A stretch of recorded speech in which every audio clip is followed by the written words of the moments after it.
น้องยาเด้อเด้อใส่เอ้ยคันผู้ใดขี้ยาบ่เห็นซ้ำว่าใส่เอวใส่เอวนาคนงามเอ้ยใส่เอ้ยไอ้ผู้แพ้เพื่อนกู้ออกป่าไม้มันเหลืองเด้อเด้อโอ้น้องมันทำไว้ละไม้แต่ทางสายให้เลื่อมนาง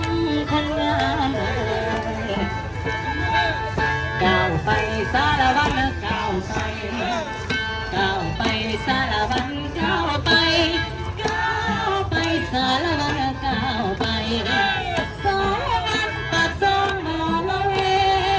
สารวัตรปากซองบ่อละเวดินแดนนั้นสวยงามอุดมและหัง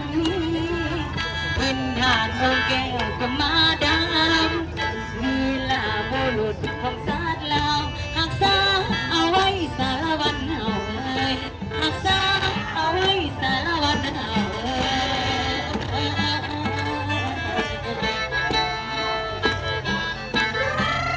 ฮ้ยเฮ้ย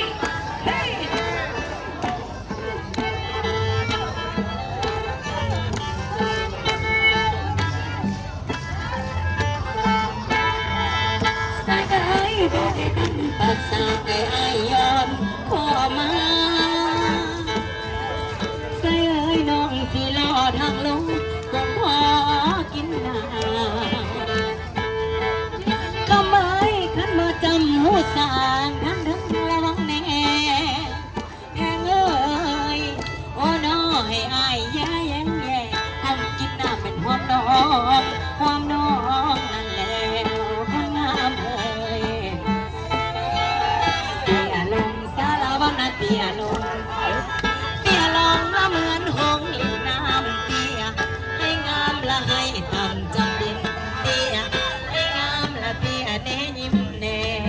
เสิร์นมาเวงมายามสารวัตรลุกขึ้นสารวัตรลุกขึ้นลุกขึ้น